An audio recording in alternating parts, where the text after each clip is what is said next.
दोस्तों, क्या आपने कभी सुना है कि एक बंदरिया इंसान के बच्चे की मां बन गई हो? आइए, आपको बताते हैं कि बंदरिया इंसान के बच्चे की मां कैसे बन गई। पुराने जमाने की बात है।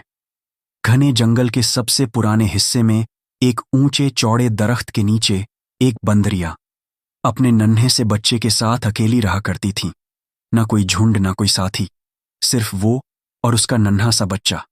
वैसे तो बंदर झुंड में रहते हैं, शोर करते हैं, एक डाल से दूसरी डाल तक उछलते हैं, लेकिन यह बंदरियां उन सबसे अलग थीं। जब भी वह बाकी बंदरों के पास जाती, कुछ तो था उसमें, उसकी आंखों की सादगी या फिर उसके लहजे की नरमी जो दूसरे बंदरों को चुभती थी। वो उसे ताने देते, उस पर हंसते, कभी उसके बच्चे को धकेल देते, कभी उसकी पूंछ खींचते, जैसे उसकी मौजूदगी ही उनके लिए एक बोझ हो। इन्हीं सब वजहों से बंदरियां अब उनसे दूर ही रहने लगी थीं। उसने अकेले जीना सीख लिया था। वह अपने बच्चे को छाती से लगाए हर रोज उस दरख्त के नीचे बैठती, कभी उसके सिर पर हाथ फेरती, कभी उसे सूखे पत्तों से खेलना सिखाती, कभी दूर आसमान को दिखाकर कहती, देख वहां सूरज है दिन का दोस्त, और देख वो चांद रात का राही। लेकिन वक्त हर रोज एक जैसा नहीं रहता। एक रोज सुबह, जब सूरज की रोशनी पत्तों के बीच से छन कर नीचे गिर रही थी, बंदरिया ने महसूस किया कि उसका बच्चा ना तो हिल रहा है, ना ही उसकी आंखों में वही चंचल चमक रही है। उसका शरीर हल्का सा कांप रहा था और सांसें कुछ तेज और बेजान सी लग रही थीं। बंदरिया का कलेजा कांप गया। वो समझ नहीं पा रही थी कि क्या करें, कहाँ जाएं। उसके पास कोई इल्म नहीं था, कोई बूटी, कोई तरीका नहीं जिससे वह अपने बच्चे की तकलीफ को कम कर सके। और तब बहुत सोचने के बाद उसने फैसला किया कि शायद उसी पुराने झुंड में वापस जाना पड़ेगा। शायद कोई बूढ़ा बंदर उसे कोई जड़ी बूटी बता दे, कोई नुस्खा जो उसके बच्चे को बचा ले। वो अपने बीमार बच्चे को छाती से लगाए कांपते कांपते उस हिस्से की तरफ चली जहां बाकी बंदर रहते थे, जहां उसकी इज्जत नहीं थी, मगर उम्मीद अब भी बाकी थी। जैसे ही वह पहुंची, दूर से ही कुछ बंदर हंसते हुए बोले, अरे देखो, देखो कौन आया है, वह अकेली वाली। अब क्या चाहिए? इसको फिर से कोई कहानी सुनाने आई है या इसका बच्चा फिर से बीमार है? और एक और ने थका लगाते हुए कहा, कहीं ये झूठी बीमारी बनाकर खाने की तलाश में तो नहीं? बंदरिया खामोश रही। उसने कुछ नहीं कहा, सिर्फ बच्चे को गोद में और कस के ले लिया, जैसे उसे इन तानों से बचा लेगी। उसने धीमी आवाज में किसी बूढ़े बंदर से कहा, मेरा बच्चा बीमार है, कुछ जड़ी बूटी बता दो। लेकिन जवाब में क्या मिला? एक छोटा सा पत्थर जो किसी ने उसके बच्चे की तरफ उछाल दिया। कुछ हंसी, कुछ फपियां, और कुछ वो बातें जो किसी मां को जिंदा चबाकर रख देती हैं। उसने देखा उसका बच्चा अब और ज्यादा कांप रहा था, और फिर उसकी आंखों में पानी आ गया। मगर वह रोई नहीं। नहीं, उस दिन वह बंदरियां रोई नहीं। उसने सिर्फ अपने बच्चे को देखा और फिर अपने चारों तरफ उन बंदरों को एक सांस ली, और फिर कुछ सोच कर वहां से उठ खड़ी हुई, जैसे कोई फैसला उसके दिल के अंदर पत्थर की तरह उतर चुका था। अब और नहीं। उसने खुद से कहा, अब मैं वहां जाऊंगी जहां यह जैसा कोई ना हो, जहां मेरे बच्चे को चैन मिले और मुझे सुकून, जहां ना ताने हो, ना तकलीफ, ना हंसी। और उस दिन वह बंदरियां अपने बच्चे को गोद में उठाकर जंगल के उस हिस्से की तरफ चल पड़ी जो घना था। उसके कदम धीरे थे, लेकिन इरादे मजबूत। उसके जिस्म पर जख्म थे, लेकिन हौसला जिंदा। और उसके साथ उस बीमार बच्चे की हल्की सी सांसें जो हर पल उसे याद दिला रही थीं कि वक्त बहुत कम है और सफर बहुत लंबा। लेकिन वो बंदरियां चली दूर और दूर, जंगल के उस हिस्से की तरफ जहां कभी कोई जानवर भी अकेले नहीं जाता, जहां हर सरसराहट के पीछे एक खतरा है, जहां हर पेड़ के पीछे कोई निगाहें छुपी होती हैं। अब कहानी की असल शुरुआत वहीं से होती है, जहां यह बंदरियां एक नए, अनजान और खतरनाक सफर पर निकल चुकी हैं, अपने बच्चे की हिफाजत में। क्योंकि वह सिर्फ एक मां नहीं, वह तो एक कहानी है। मां की ममता छुपी हुई है। उस दिन जंगल में अजीब सी खामोशी थी। हवा पत्तों से टकराकर कुछ कह रही थी, मगर समझ में कुछ नहीं आ रहा था। जैसे कोई खुफिया बात किसी की जुबान पर अटकी हो और वह उसे किसी से कहने से डर रही हो। बंदरियां अपने बीमार बच्चे को सीने से लगाए अपनी ही सोचों में डूबी रास्तों से अनजान बस आगे बढ़ती जा रही थी। अब जंगल और भी घना हो गया था। सूरज की रोशनी पत्तों में उलझकर जमीन तक पहुंचते पहुंचते थक जाती थी।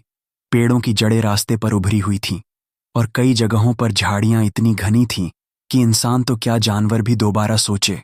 तभी एक चीख, फिर दूसरी ओर, फिर कुछ लोगों की तेज आवाजें, जैसे कोई शिकारियों का झुंड हो जो किसी को घेरने की कोशिश कर रहा हो। बंदरियां चौकन्नी हो गई। उसने अपने बच्चे को और कसकर पकड़ा और फौरन एक पेड़ की ऊंची डाल पर चढ़ गई। वहां से नीचे का मंजर कुछ इस तरह था। जंगल के उस रास्ते पर जो दूर गांव की तरफ से आता था, एक औरत कोई 40 बरस की लेकिन खूबसूरती से भरपूर अपने दोनों बच्चों को सीने से लगाए भागती चली आ रही थी। गोद में एक नवजात बच्चा था, बिल्कुल नरम आंखें शायद अभी भी नहीं खुली थीं, और साथ में एक 5 साल का लड़का, डरा हुआ थका हुआ मगर अपनी मां का दामन थामे उसकी रफ्तार के साथ दौड़ने की कोशिश कर रहा था। औरत की आंखें डरी हुई थीं। उसके पांव की चप्पल कहीं पीछे गिर चुकी थी। बाल बिखरे हुए थे और कपड़े की सलवटों से जैसे कोई कहानी निकल रही थी जो दुनिया को बताने से पहले ही दफन कर दी गई थी। बंदरियां उस डाल से लटकते हुए सोचने लगी, ये कौन है, किससे भाग रही है, और इतने छोटे बच्चों के साथ इतनी गहरी जंगल में क्यों घुस रही है। अभी वह सोच ही रही थी कि उसके पीछे से 4 आदमी जंगल में दौड़ते हुए आते दिखाई दिए। उनके चेहरे पर गुस्सा था और आंखों में दरिंदगी। एक बोला, भागेगी कहाँ, जंगल के अंदर भी उसे ढूंढ निकालूंगा। दूसरा बोला, देखो झाड़ियों में पैर के निशान हैं, यहीं गई है जल्दी। और फिर वह सब उस तरफ दौड़ पड़े जिधर वह औरत अपने बच्चों को लेकर भागी थी। बंदरियां एक पल को सहम गई। उसने नीचे अपने बच्चे की तरफ देखा। उसकी तबीयत अब भी खराब थी। और फिर उस औरत की तरफ एक पल के लिए उसके अंदर एक उलझन सी हुई। क्या रुक जाऊं, क्या अपनी राह पकड़ूं या पता लगाऊं कि यह सब माजरा क्या है। फिर जाने क्या हुआ। उसने अपने बच्चे को अपनी पीठ पर कसकर बांधा और उसी डाल से एक लंबी छलांग लगाई। उस ओर जहां वह औरत भाग रही थी, अब बंदरियां ऊपर ऊपर पेड़ों की शाखों पर दौड़ रही थीं, और नीचे झाड़ियों में वह औरत। कभी वह औरत रुकती, अपने 5 साल के बच्चे को खींचती, फिर नवजात को संभालती, फिर भागती, और पीछे चारों मर्द उसके पीछे पड़ गए थे। बंदरियां को अब तक कुछ भी साफ समझ नहीं आया था, न यह कि औरत कौन है, न यह कि उसका कसूर क्या है, और न ही यह कि वह चारों मर्द कौन थे। लेकिन एक बात बिल्कुल साफ थी, जो भाग रहा है वह मुजरिम नहीं है, और जो पीछा कर रहे हैं वह दरिंदे हैं। बंदरियां अब हर डाल से डाल, हर शाख से शाख पर उड़ती जा रही थीं, जैसे जंगल का हर पेड़ उसका रास्ता बन गया हो। उसकी आंखें अब सिर्फ उस औरत पर थीं जो कांपते हुए अपने बच्चों को बचाने की कोशिश कर रही थी। एक जगह पर आकर औरत का पैर फिसल गया। वो गिर पड़ी। गोद में बच्चा गिरते गिरते बचा, मगर उसके होंठ से हल्की चीख निकली। उसने झट से 5 साल के बेटे को खींचा और एक बार फिर उठ खड़ी हुई। पीछे से आवाज आई, वो रही। सामने बंदरिया का दिल तेज तेज धड़कने लगा। अब उसे यह सिर्फ एक तमाशा नहीं लग रहा था, बल्कि जैसे यह उसकी अपनी कहानी बनती जा रही थी। एक माँ जो अपने बच्चों के लिए दरिंदगी से लड़ रही है, और एक और माँ, एक बंदरिया, अपने बीमार बच्चे के साथ देख रही है। अब बंदरिया ने रफ्तार तेज कर दी। उसने तय कर लिया, वो इस माजरे को बस देखेगी नहीं। वह समझ नहीं रही थी कि उसे करना क्या है, लेकिन वह यह जरूर जानती थी कि जहां भी एक बच्चे की जान पर बनाएगी, वहां वह चुप नहीं बैठेगी। जैसे जैसे दिन चढ़ रहा था, जंगल की रोशनी बदल रही थी, और इस जंगल के साए में एक बंदरिया और एक औरत, दोनों माएं अपनी अपनी औलादों की हिफाजत के लिए एक ही सफर पर थीं। जंगल की जमीन पर एक बोझिल खामोशी फैल चुकी थी।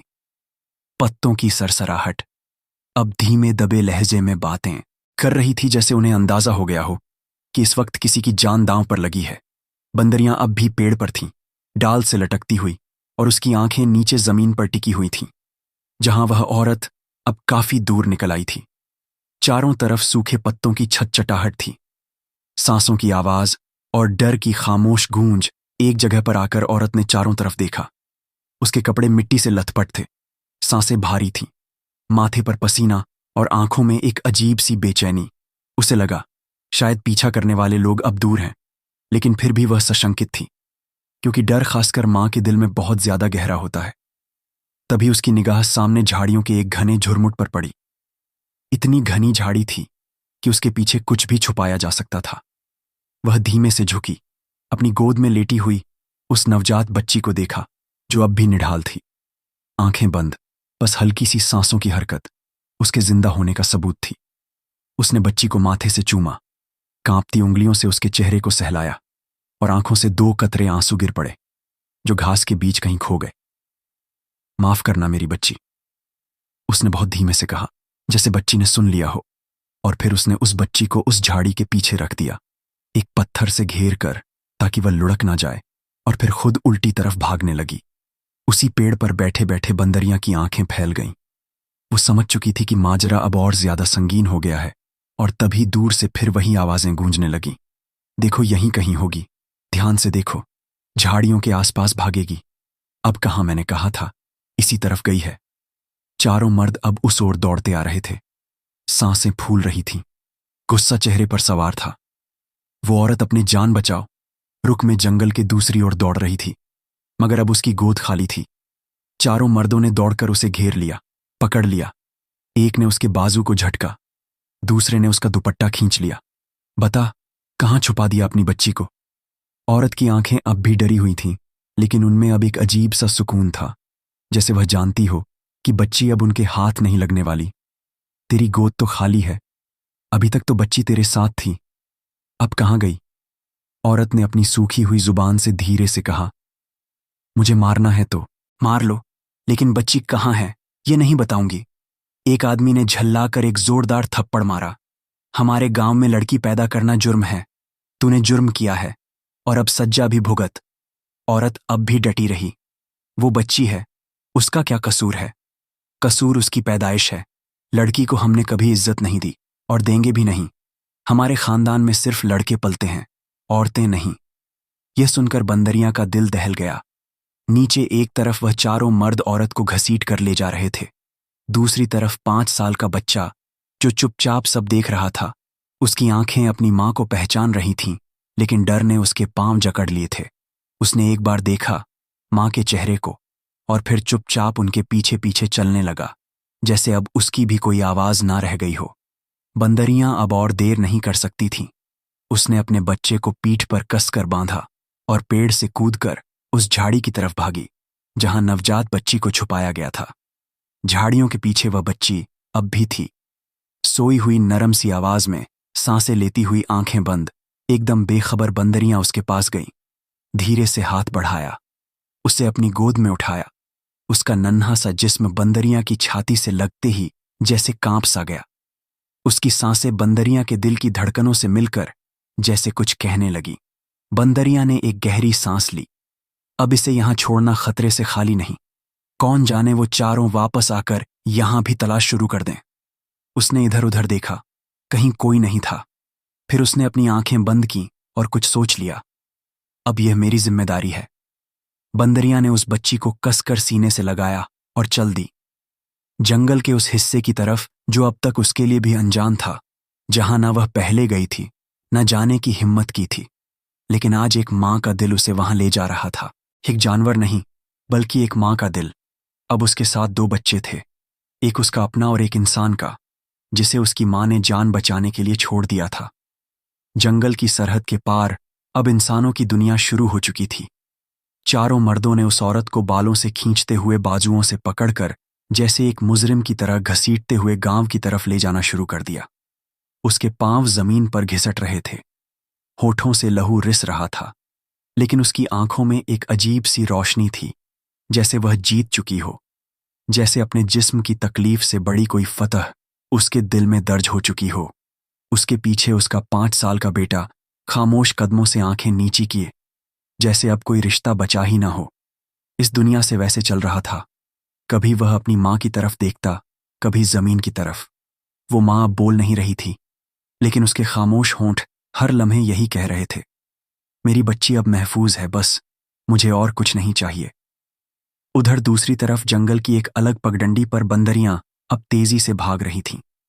उसकी पीठ पर उसका बीमार बच्चा था, और सीने से चिपकी हुई वो इंसानी बच्ची जो अब हल्की हल्की आवाज में रो रही थी। रोना भी ऐसा कि जैसे वह अपने हालात नहीं, अपनी मां की जुदाई पर रो रही हो। बंदरियां हर पेड़ को, हर झाड़ी को पार करती जा रही थी। अब वह जंगल के उस हिस्से की तरफ बढ़ रही थी जहां कोई नहीं आता, न शिकारी, न इंसान, न जानवर। एक सुनसान पर सुकून भरा हिस्सा, जहां सिर्फ पत्तों की आवाज है और मिट्टी की खुशबू। आखिरकार बहुत दूर जाकर वो एक गुफा के पास पहुंची। गुफा ज्यादा बड़ी नहीं थी, लेकिन अंदर की जमीन मुलायम थी।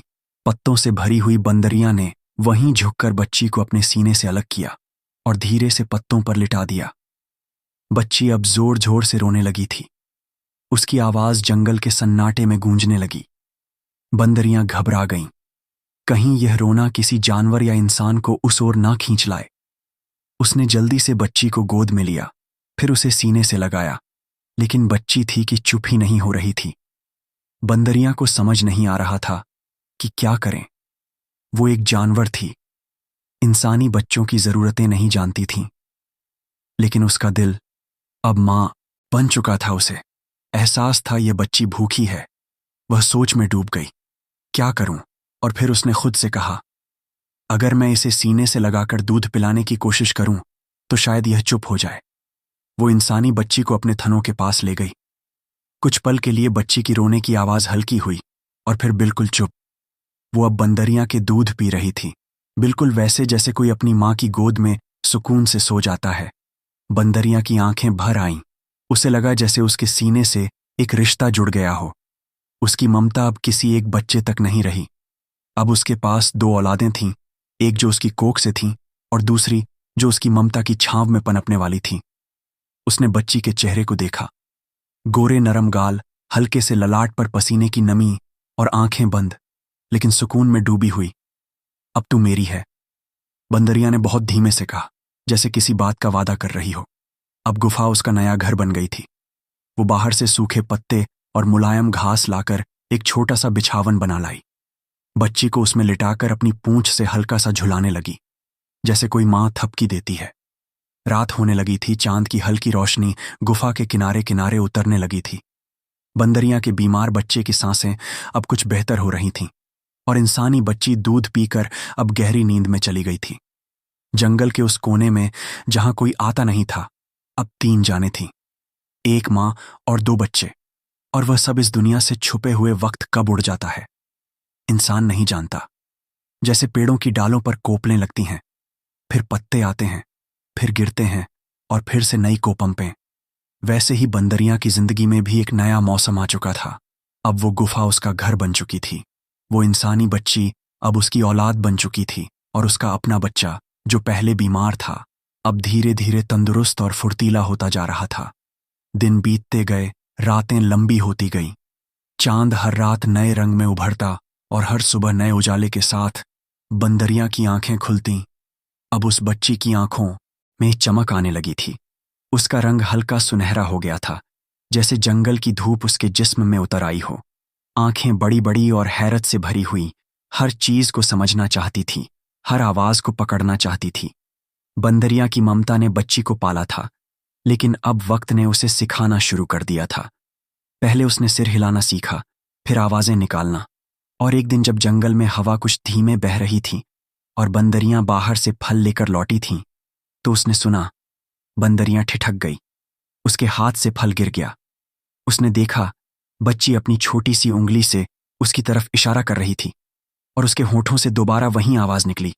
बंदरियां की आंखें नम हो गईं। उसे समझ नहीं आया कि कैसे जवाब दे। वह एक जानवर थी, इंसानी जुबान नहीं जानती थी, लेकिन उस लम्हे में उसे अपनी सारी दुनिया मिल गई थी। उसने दौड़कर बच्ची को सीने से लगा लिया, अपनी नरम पूंछ से उसे सहलाने लगी और उसकी आंखों से आंसू उस बच्ची की गर्दन पर गिरने लगे। अब बंदरियां जान गई थीं, बच्ची उसकी ममता को समझती है और अब वह उसकी जुबान भी सीखने लगी है। वक्त तेजी से गुजरता गया। अब बच्ची 4 साल की हो चुकी थी। छोटे छोटे कदमों से वह जंगल की पगडंडियों पर चलती थी, पत्तों को उछालती, कीड़ों से डरती, मगर बंदरियां की छांव में सुकून से जीती। और दूसरी तरफ बंदरिया का अपना बच्चा भी बड़ा हो चुका था। वह अब एक फुर्तीला, ताकतवर और समझदार बंदर बन चुका था, लेकिन दिल से अब भी सीधी वो इंसानी बच्ची को अपनी बहन की तरह मानने लगा था। कभी उसकी थाली से फल उठाकर देता, कभी झाड़ियों से फूल तोड़कर लाता और कभी किसी ऊंचे पेड़ से उसे सहारे से चढ़ने में मदद करता। अब तीनों एक रिश्ता बन चुके थे। बंदरिया मां, इंसानी बच्ची बेटी और बंदरिया का बेटा, उसका भाई। तीनों जंगल के उस एक कोने में एक छोटी सी दुनिया बनाकर जीते थे। दुनिया से कटे हुए, लेकिन एक दूसरे से पूरी तरह जुड़े हुए बच्ची अब धीरे धीरे जंगल की जबान भी सीखने लगी थी। उसे पता था कि कौन सी आवाज खतरे की है, कौन सी पत्तियों पर पैर रखने से आवाज नहीं होती और कौन सा पेड़ सबसे मीठे फल देता है। और सबसे बड़ी बात, उसे यह एहसास हो गया था कि माँ कौन होती है। उसने कभी किसी इंसानी माँ को महसूस नहीं किया, लेकिन बंदरिया की ममता ने उसे कभी यह कमी महसूस नहीं होने दी। कभी जब बच्ची को बुखार होता तो बंदरियां उसे अपने सीने से लगाकर पूरी रात बैठी रहती, उसकी पूंछ से हवा करती, थनों से दूध पिलाती और खुद भूखी रहकर भी उसके माथे को सहलाती। और वो बंदरिया का बच्चा, उसका भाई, तो जैसे उसकी ढाल बन चुका था। कभी किसी सांप की सरसराहट हो तो सबसे पहले वहीं आगे आता, कभी बच्ची गिर जाती तो दौड़कर उसे गोद में उठाता, और कभी वह रोती तो वह खुद पत्तों में छुपकर बंदर जैसी हरकतें करके उसे हंसाने की कोशिश करता। अब गुफा के बाहर 2 पत्थर रख दिए गए थे, एक पर बंदरियां बैठती थीं, एक पर बच्ची और उसका भाई। अब साल गुजर चुका था, जंगल में फिर से मौसम बदलने लगा था। पेड़ों की शाखों पर काले बादल मंडराने लगे थे, हवा की रफ्तार कुछ तेज हो चुकी थी और कहीं कहीं तो बिजली की चमक भी दिखने लगी थी। बारिश की पहली बूंदें जब गुफा के बाहर की जमीन पर पड़ी तो बच्ची भागती हुई बाहर आई और फिर वह बरसात में नाचने लगी। उसके भाई यानी बंदरिया का बेटा एक डाल से लटकता, फिर झूले की तरह झूमता और नीचे गिरती बारिश को छूने की कोशिश करता। बंदरियां दूर बैठी थीं, मगर उसकी नजर उन दोनों से एक पल के लिए भी नहीं हटती थी। अब वह सचमुच मां बन चुकी थी। जबान ना होते हुए भी उसकी हर हरकत, हर सोच, हर फिक्र में बस अब औलाद ही बसी हुई थी। जैसे ही बारिश तेज हुई, वो दोनों बच्चों को आवाज देकर अंदर बुलाने लगी। बच्ची समझती थी, अब बंदरिया के इशारे वो दौड़कर आई और बंदरिया के सीने से लग गई। बंदरिया ने दोनों बच्चों को गुफा में अंदर की ओर खींच लिया और बाहर सूखी घास और पत्तों से गुफा का मुंह ढक दिया। बारिश अब तूफान बन चुकी थी। बिजली की चमक और बादलों की गड़गड़ाहट से जंगल दहल उठा था, मगर गुफा के अंदर तीनों सिमटे हुए थे। एक माँ, एक बेटी और एक बेटा, एक दूसरे को थामे हुए। एक दूसरे के होने से सुकून में बारिश की रात बीत गई, मगर उसके बाद जो दिन आया वह एक नया तूफान लेकर आया। दोपहर का वक्त था, धूप के साथ हरियाली में नमी की महक थी। बच्ची अपने भाई के साथ बाहर खेल रही थी, कभी पत्तियों को तोड़ती, कभी कीड़े देखकर घबराकर दौड़ पड़ती। बंदरियां दूर से उनकी निगरानी कर रही थीं। उसी वक्त जंगल के बाहरी हिस्से से 3 आवाज़ें आती हैं, कुछ भारी बूटों की आवाजें, कुछ लोहे के हथियारों की खड़खड़ाहट और फिर एक आदमी की आवाज, इधर देखो, ताजा निशान है, यहीं कोई जानवर गया है। 3 शिकारी जंगल में दाखिल हो चुके थे, उनके हाथों में भाले, कमर पर छुरियां और आंखों में शिकार की चमक। वो बहुत ध्यान से झाड़ियों को देखते, जमीन पर झुके निशानों को पढ़ते हुए अंदर बढ़ते चले आ रहे थे। और तभी उनमें से एक शिकारी अचानक ठिठक गया। उसने सामने देखा, कुछ ही दूरी पर एक छोटी सी बच्ची बैठी है, गोरे गोल चेहरे वाली, घने बाल और सादी आंखें जो पत्तियों में कुछ तलाश रही थीं। उसने बाकी दोनों से कहा, अरे ये तो इंसानी बच्ची है। दूसरा बोला, जंगल के बीचों बीच अकेली बच्ची, यह कैसे मुमकिन है। तीसरा शिकारी इधर उधर देखने लगा, हो सकता है किसी बस्ती से भटकी हो, लेकिन यह जगह तो इंसानों के लायक नहीं। उन्हें यकीन नहीं हुआ कि इतनी छोटी बच्ची इतने गहरे जंगल में और जिंदा। उन्हें शक हुआ बच्ची शायद कुछ खास है या फिर किसी जरूरी बात की गवाह। तीनों शिकारी धीरे धीरे उसकी तरफ बढ़ने लगे। बच्ची डर गई, उसने कभी पहले इंसानों को नहीं देखा था। ये चेहरे, ये कपड़े, यह आवाजें सब उसके लिए अजनबी थीं। वो जोर से चीखी, अम्मा, और उस आवाज की गूंज बंदरिया के कानों में सीधा उतर गई। वह एक झटके में पेड़ से कूदी और अपनी पूरी ताकत से शिकारी की ओर दौड़ पड़ी। उसके चेहरे पर अब ममता नहीं, गुस्सा था, एक ऐसा गुस्सा जो सिर्फ एक माँ के चेहरे पर आता है जब उसकी औलाद को कोई हाथ लगाने की कोशिश करे। शिकारी अभी सोच ही रहा था कि क्या करें कि बंदरिया ने झपट्टा मारा, उसके हाथ से भाला गिरा दिया और उसके चेहरे पर पंजे मार दिए। मगर इससे पहले कि वह वार करता, बंदरिया का बेटा जो अब जवान हो चुका था, दूसरी ओर से एक पेड़ से कूदकर उसके सिर पर आ गिरा। अब जंगल में चीखें गूंज रही थीं। तीनों शिकारी जान बचाकर भागने लगे। एक की कमीज फटी, दूसरे के चेहरे पर पंजे के निशान थे और तीसरा पीछे पलटकर देख भी नहीं पाया। बच्ची अब भी कांप रही थी। बंदरियां दौड़कर उसके पास आई, उसे सीने से लगाया और फिर उसकी आंखों में देखा। बच्ची कुछ समझ नहीं पा रही थी, लेकिन उसकी आंखों में अब डर था, क्योंकि यह पहली बार था जब उसने इंसानों को देखा था। उस रात बंदरियां कुछ सोचती रहीं। अब उसे यह जंगल भी महफूज नहीं लग रहा था। वह जानती थी, एक बार इंसान किसी जगह तक पहुंच जाए तो दोबारा आने से नहीं कतराता। वो बच्ची को देखकर सोचने लगी, अगर वह फिर लौटे, अगर वह और लोग लेकर आए, तो क्या मैं उसे बचा पाऊंगी? वह जानती थी जवाब आसान नहीं था, और फिर उसने फैसला किया। रात के दूसरे पहर, जब जंगल ठंडा हो गया, जब पत्तों की सरसराहट भी थम गई, बंदरिया ने बच्ची को पीठ पर बांधा, बेटे को इशारा किया और तीनों उस गुफा को पीछे छोड़ते हुए जंगल के और भी गहरे हिस्से की तरफ निकल पड़े। अब वह ऐसे रास्तों पर चल रही थी जहां कभी वह खुद भी नहीं गई थी। इतने सन्नाटे और अंधेरे थे कि पत्तों के बीच उसकी अपनी ही आहट डराने लगी थी। मगर एक मां डर कर नहीं रुकती। वो चलती है, बस चलती है, क्योंकि अब उसके लिए बच्ची महज एक जिम्मेदारी नहीं, बल्कि जिंदगी बन चुकी थी। सूरज ढलने को था। जंगल की रोशनी अब सुनहरी से सलेटी होती जा रही थी। पेड़ों की टहनियों पर बैठे परिंदे अपने पर सिकोड़े बैठे थे, जैसे किसी अनजानी आहट का इंतजार कर रहे हो। बंदरियां, बच्ची और उसका बेटा अब जंगल के उस हिस्से में दाखिल हो चुके थे जहां ना तो झाड़ियां बहुत घनी थीं और ना ही अंधेरा। इतना गहरा थोड़ा खुला सा मैदान था और कुछ दूर एक हल्के धुएं का गुब्बार हवा में उठता दिखा। बंदरियां ठिठक गईं। उसने अपनी आंखें मिचमिचाकर देखा। वह धुआं किसी चूल्हे से उठ रहा था। करीब जाकर देखा तो समझ आया, एक छोटी सी मिट्टी की झोपड़ी थी। झोपड़ी के बाहर एक चूल्हा जल रहा था और उस पर किसी मिट्टी की हांडी में कुछ उबल रहा था। शायद चावल या दाल। उसके पास एक 45 साल की औरत बैठी थी। उसकी आंखों में एक सुकून था, हाथों में काम था और आसपास कई रंग बिरंगे परिंदे, जिनके आगे वह चावल के दाने और रोटियों के टुकड़े डाल रही थी। वह औरत किसी से बातें नहीं कर रही थी, बस परिंदों से जैसे कुछ कह रही थी। बंदरिया के कदम ठिठक गए। उसे बहुत भूख लगी थी। दिन भर का सफर, डर और बच्चों की हिफाजत ने उसकी जान निचोड़ दी थी।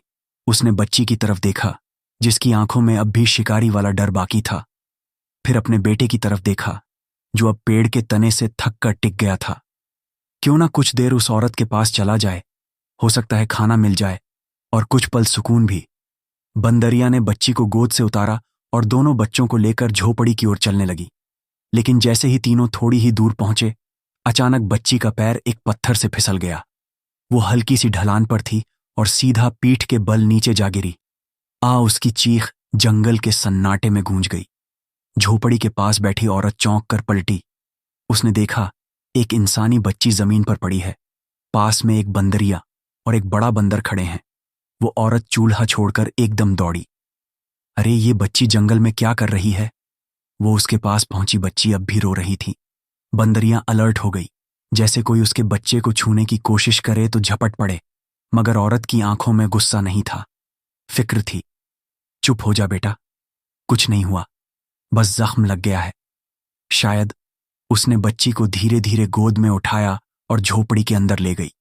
बंदरियां हिचकिचाईं, लेकिन कुछ महसूस कर रही थीं। उस औरत की नीयत में कोई अजनबीपन नहीं था। उसमें वो भी अंदर गई और उसका बेटा पेड़ के तने पर बैठा रहा। झोपड़ी के अंदर एक पुराना लकड़ी का चौका पड़ा था। उस पर वह औरत बच्ची को लेटा रही थी। मैं सिर्फ मरहम पट्टी करूंगी, कुछ नहीं करूंगी। तुम्हारी बच्ची को उसने बंदरिया की तरफ देखा और मुस्कुराकर कहा। जैसे बंदरिया समझती है, बच्ची अब थोड़ा चुप हो गई थी। औरत ने धीरे से उसका कपड़ा ऊपर किया ताकि पीठ का जख्म देख सके। लेकिन जैसे ही बच्ची की पीठ पर उसकी नजर गई, वो ठिठक गई। उसकी आंखें फैल गईं, हाथ कांपने लगे। उसकी सांसें एक लम्हे को थम सी गईं। उसके होठों से निकला, मगर वह आवाज दबी दबी सी थी। बच्ची की पीठ पर एक गहरा काला निशान था, बिल्कुल साफ, जैसे कोई खास आकार हो, जैसे कोई पहचान, जैसे कोई राज ने हाथ कांपते हुए उस निशान को छूने की कोशिश की। बच्ची हल्की सी सिसक गई, मगर चुप रही। औरत की आंखों में अब एक अजीब सी हैरानी थी, जैसे उसने किसी भूली बिसरी चीज को देख लिया हो। यह निशान, यह तो उसने खुद से बुदबुदाते हुए कहा। फिर एक पल के लिए वह बच्ची के चेहरे की तरफ देखती रही। उसके माथे की शक्ल, बालों का रंग, गालों की बनावट नहीं। ये कैसे हो सकता है? उसकी आंखों से आंसू निकलने लगे। बंदरियां वहीं दरवाजे पर बैठी थीं, अलर्ट, चौकन्नी, लेकिन औरत की आंखों की नमी देखकर उसका अपना दिल भी पिघलने लगा। झोपड़ी में अब सन्नाटा था। आज की धीमी तपिश, दीवारों पर टंगी परछाइयां, और बीच में एक बच्ची जो अब तक अजनबी थी और अब खून का रिश्ता बन चुकी थी।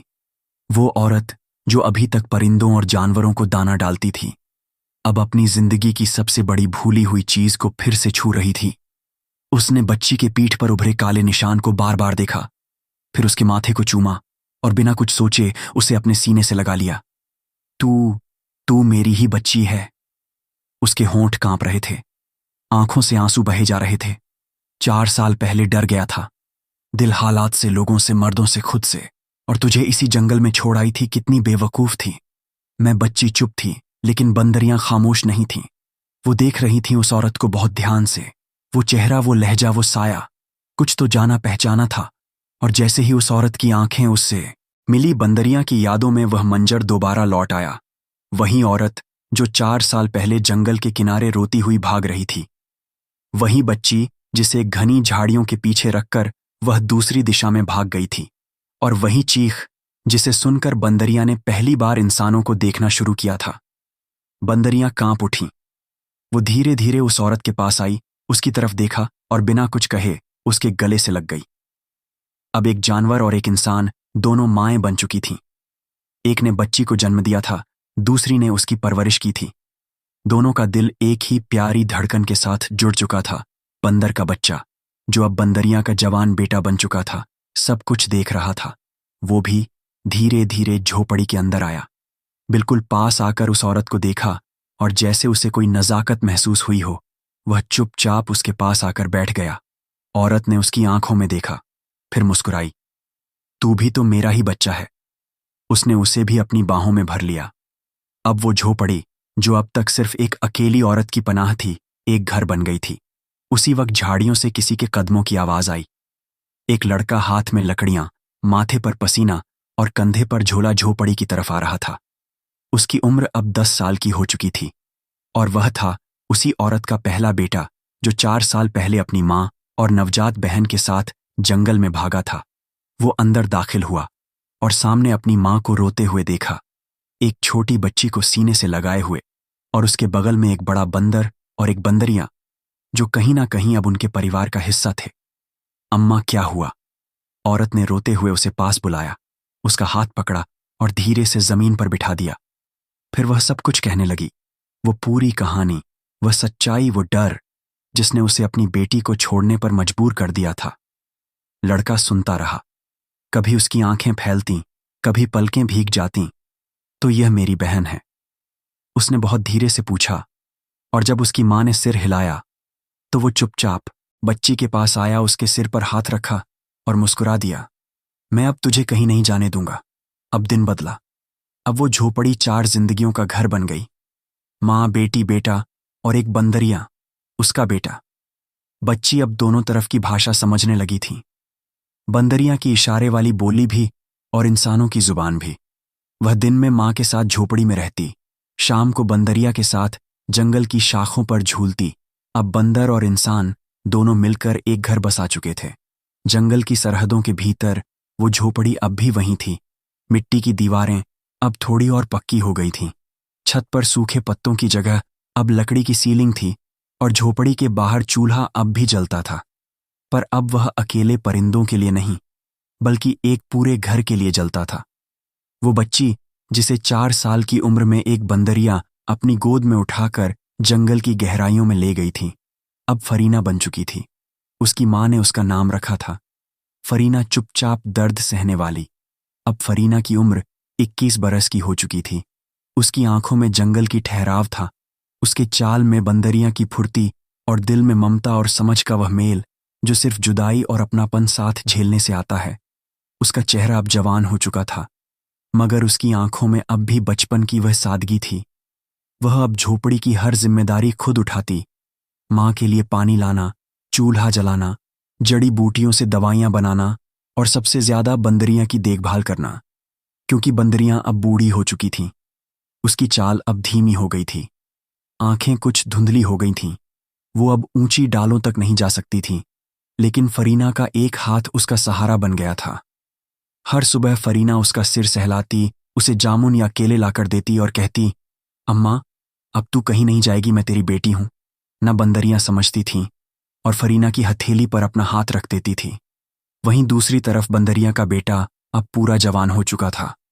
उसकी ताकत, उसकी फुर्ती और उसकी समझ अब जंगल में सबसे अलग थी। वो फरीना का साया बन चुका था। अगर फरीना कहीं दूर जाती तो वह पेड़ों की डालों से उसकी निगरानी करता। अगर कोई जानवर आसपास मंडराता तो सबसे पहले वह सामने आकर खड़ा होता। और फिर साहिल, जो उस औरत का बेटा था, अब 25 साल का जवान, समझदार और खूबसूरत नौजवान बन चुका था। उसके कंधे अब मजबूत थे, आंखों में गहराई थी और चाल में ठहराव। उसने जंगल की जिंदगी में ही अपने अंदर एक अलग तरह का ठहराव पा लिया था। वह कभी फरीना के साथ लकड़ियां काटने जाता, कभी गुफाओं से पानी भरने और कभी पेड़ों की छालों पर फरीना के लिए जड़ी बूटियां इकट्ठा करता। साहिल और फरीना के बीच अब एक खामोश रिश्ता पनप चुका था। न कभी इजहार हुआ, न कोई सवाल। बस जब फरीना दूर होती तो साहिल की नजरें उसे ढूंढती, और जब साहिल कहीं जाता तो फरीना दरवाजे पर बैठी रहती, उसके लौटने का इंतजार करती। उन दोनों के बीच एक फासला था, लेकिन वह फासला अब मोहब्बत का हिस्सा बन चुका था। अब वह झोपड़ी, जहां कभी सिर्फ एक औरत, एक परिंदा और एक चूल्हा था, अब वहां जिंदगी बस चुकी थी। बंदरियां अब ज्यादा देर तक आंखें नहीं खोल पाती थीं, मगर जब भी खोलती उसे फरीना, साहिल और अपने बेटे का चेहरा सामने दिखता तो उसकी आंखों से आराम की एक ठंडी सांस निकलती। उसे पता था अब यह सब अकेले नहीं है। जंगल के किनारे एक पतली पगडंडी चली जाती थी, जहां से कभी कभी लकड़हारे या मुसाफिर गुजरते थे। लेकिन उस दिन वो रास्ता एक अलग किस्म की चाल से थरथराया। घोड़ों की टापें, रेशमी कपड़ों की सरसराहट और एक तेज तेज दौड़ता काफिला जो दूर से रुकता नजर आ रहा था। इस काफिले में सबसे आगे एक नौजवान सवार था, साफ रंग, गहरी आंखें और सर पर सुनहरी पगड़ी। उसका लिबास बताता था कि वह कोई मामूली आदमी नहीं, वह था एक बादशाह, महज 25 साल का, मगर अपने बाप की मौत के बाद ताज पहन चुका था। वो दरअसल शिकार के लिए जंगल की तरफ आया था। जब वह काफिला उस झोपड़ी के करीब से गुजरा तो उसकी नजर सामने झुकी एक लड़की पर पड़ी, जो पानी का घड़ा सर पर उठाए हुए थी और दूसरे हाथ से अपने छोटे भाई जैसे बंदर को दाना डाल रही थी। उसका चेहरा धूप से चमक रहा था, न जरूरत से ज्यादा समराव, न किसी शहर की बनावट, बस एक सादगी और एक ऐसी खूबसूरती जो सीधी आंखों से उतरकर दिल तक पहुंचती थी। बादशाह ने घोड़ा वहीं रोका। उसके लश्कर में सिपाही, वजीर और हाकिम सब खामोश हो गए। कौन है यह? उसने अपने महल के वफादार से पूछा। बादशाह सलामत, यह तो कोई जंगल की बस्ती है, मगर इस लड़की के चेहरे पर तो कोई बादशाहजादी सी रौनक है। बादशाह धीरे धीरे घोड़े से उतरा। फरीना ने पहली बार किसी को इतने घोड़े हथियार और रेशमी कपड़ों में देखा था। वह थोड़ी सहम गई, लेकिन बंदरियां पास खड़ी थीं और उसका भाई साहिल भी झाड़ियों के पीछे से सब देख रहा था। बादशाह पास आया और फरीना की मां से मुखातिब हुआ। अम्मा, क्या ये आपकी बेटी है? मां ने पहले फरीना की तरफ देखा, फिर हां में सिर हिला दिया। बादशाह कुछ पल फरीना को देखता रहा, फिर उसने बड़ी ही नरमी से कहा, मैं इसे अपनी रानी बनाना चाहता हूं। यह सुनकर पूरे जंगल की हवा रुक गई।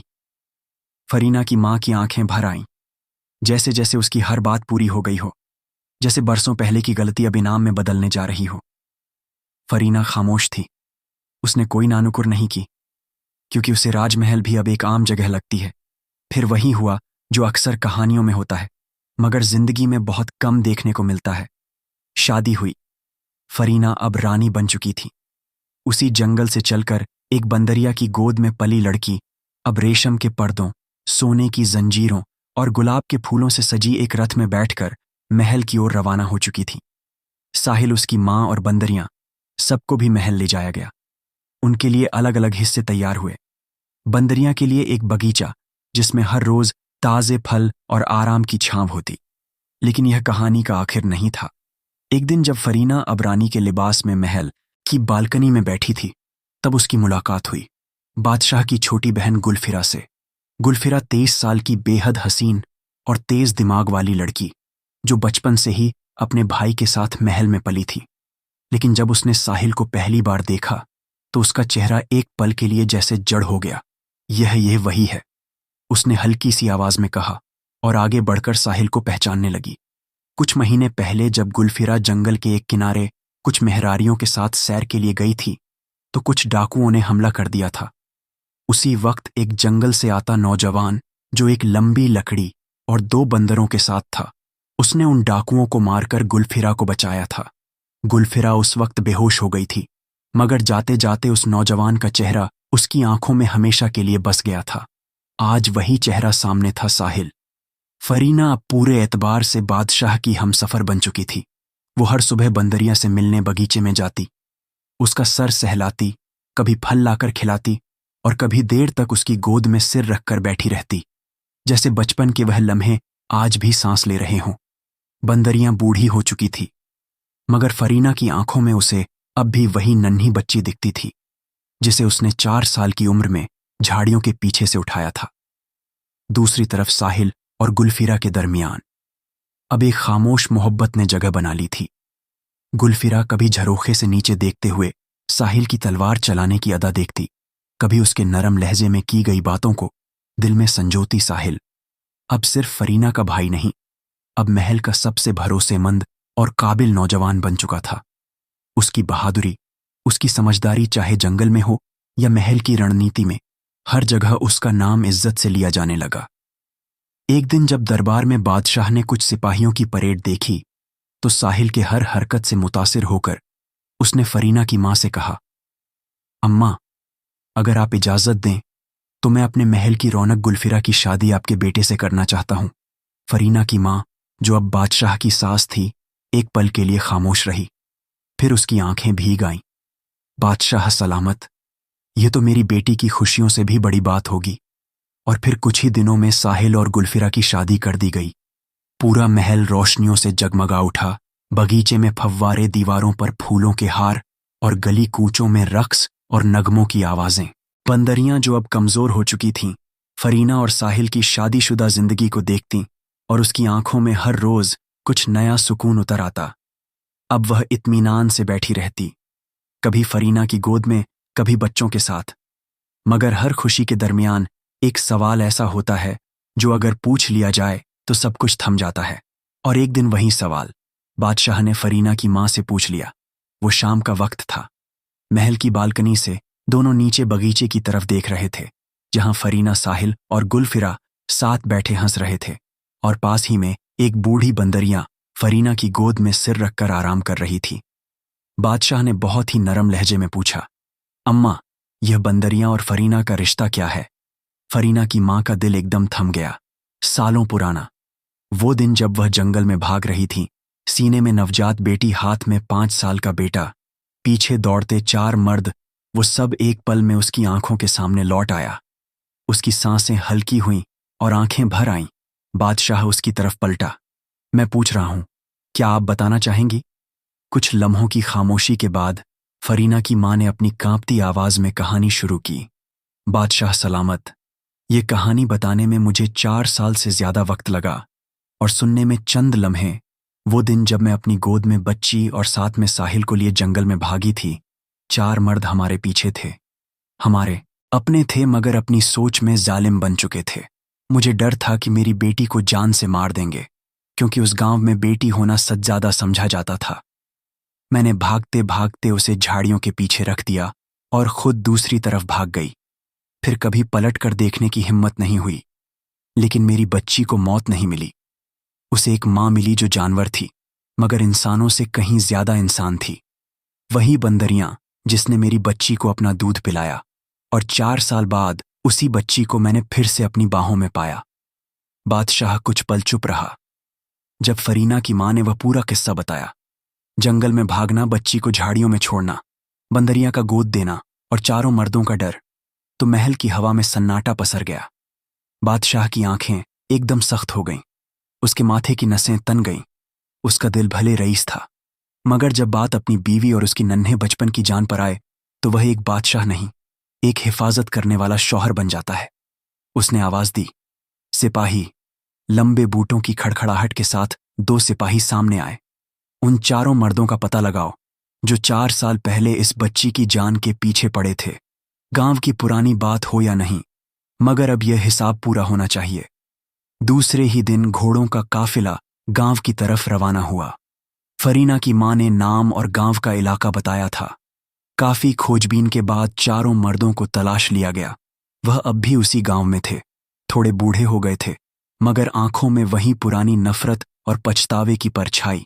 जब उन्हें सिपाहियों ने घेर कर पकड़ा तो उन्होंने कुछ नहीं पूछा, बस खुद को गिरफ्तार करवा दिया। उन्हें पता था, जिस बच्ची को कभी झाड़ियों में मरने को छोड़ा था, वह अब एक रानी बन चुकी है। महल में उन्हें लोहे की जंजीरों में बांध कर लाया गया। बादशाह दरबार में अपने तख्त पर बैठा था। फरीना उसके बराबर में थी और उसके पैरों के पास बैठी थी। उसकी मां सिपाहियों ने चारों मर्दों को सामने खड़ा किया। एक पल को तो उन चारों ने फरीना की तरफ देखा और फिर फौरन अपनी निगाहें झुका लीं। उनका सर शर्म और पछतावे से झुका हुआ था। बादशाह गरजते हुए बोला, जानते हो तुमने किस पर हाथ उठाने की कोशिश की थी? यह मेरी बीवी है, इस सल्तनत की रानी। चारों ने कांपती आवाज में कहा। बादशाह सलामत, हमें माफ कर दीजिए। हमारी सोच गलत थी, वक्त ने बहुत सिखाया। हमने जुर्म किया, मगर अब सजा आपकी मर्जी। बादशाह ने तलवार मंगवाई। इस सल्तनत में बच्चियों की जान लेने की नीयत रखने वालों को छोड़ना गलत होगा। दरबार सन्न रह गया। फरीना की मां की आंखें भीग गईं। बंदरियां जो दरबार में खास तौर पर बुलवाई गई थीं, वह भी एक कोने में बैठी सब देख रही थीं। और फिर फरीना उठ खड़ी हुई। वो धीरे धीरे बादशाह के पास आई, उसका हाथ पकड़ा और बहुत मुलायम लहजे में कहा, बादशाह सलामत नहीं। जिन्होंने मुझे मारा नहीं बल्कि डर से भगाया, वह आज माफी मांगने खड़े हैं। अगर हम भी उन्हें मारेंगे तो फर्क क्या रह जाएगा? हम में और उनमें मुझे जान से नहीं, माफी से चैन मिलेगा। बादशाह की आंखों में नरमी उतर आई। उसने तलवार नीचे रख दी, फिर चारों मर्दों की तरफ देखा और कहा, अब यह सल्तनत तुम्हें माफ करती है, मगर जाओ और बाकियों को भी सिखाओ कि बेटी बोझ नहीं होती। चारों मर्द जमीन पर गिर पड़े। उन्होंने फरीना के में सिर रखा। हम आज से हर बेटी के लिए जान देने को तैयार हैं। तू हमारी शर्म है और अब हमारी इज्जत भी।